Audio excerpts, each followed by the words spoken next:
Və müəllif rahimehullah burada buyurur ki, yəni tağutlar çoxdur. Tağut nədir? Yəni İbn Qayyim rahimehullahın burada buyurduğu kimi qulun bir şeydə həddin aşması və onların başı isə deyir 5-dir. Onların başı isə 5-dir. Birincisi iblis, Allah ona lənət etsin. Müəllif rahimehullah buyurur, iblis, Allah ona lənət etsin. O da yəni bütün günahların, asiliklərin səbəbi. Yəni qulun azmasının, yəni qulun yoldan çıxarması və qulun asiliklərə düşməsinin əsası səbəbi nədir?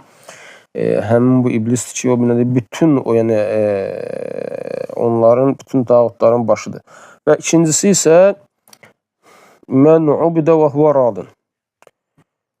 O kəs ki, ona ibadət olunur və o da bundan razıdır. Hətta özü ibadətə çağırmasa belə, yəni insanlar onu ibadət eləyir, özü çağırmır. Lakin insanlar onu ibadət eləyir və o da bundan razıdır. O da bundan razıdır.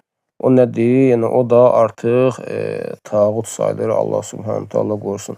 Yəni ümumən dedik ki, tağutlar yəni həddi aşmaq çoxdur. Sadəcə müəllif rahimehullah burada 5 dənəsini gətirir.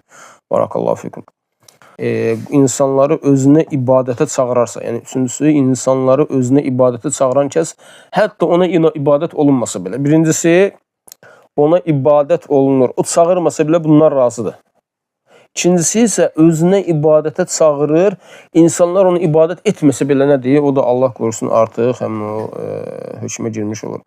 Və üçüncüsü, o dördüncüsü isə nədir? Yəni qeybi elmdən bir şey iddia edən kəs. Yəni qeybdən bir şey bildiyini iddia edən kəs ki, hansı təəssüflər olsun ki, günümüzdə nədir? Bunlar çoxdurlar. Yəni falsılar, nə bilim, digər hansı qeybi iddia eləyən kəslər, insanlar və həmçinin Allah qorusun bürclər ki var, nədir? Görsən qəzetlərdə, jurnallarda, hətta görsən televizorda, yəni nədir? O televizorda da olur. Və yaxud da görsən hər hansı bir, yəni sosial şəbəkələrdə də olur. O nədir? Bürclər. Bürcləri insanlara bürcə bölmək və həmin bürclərin filan olacaq, nədir? Xəbərlərini vermək. Bunlar da nədir? Həmin o qeybdən iddianın içinə girir ki, Allah subhanahu ta'ala qorusun. Allah subhanahu ta'ala qorusun. Və sonuncusunu gətirir müəllif rahimehullah, Allahın hökmü ilə hökmünü verməyənlər.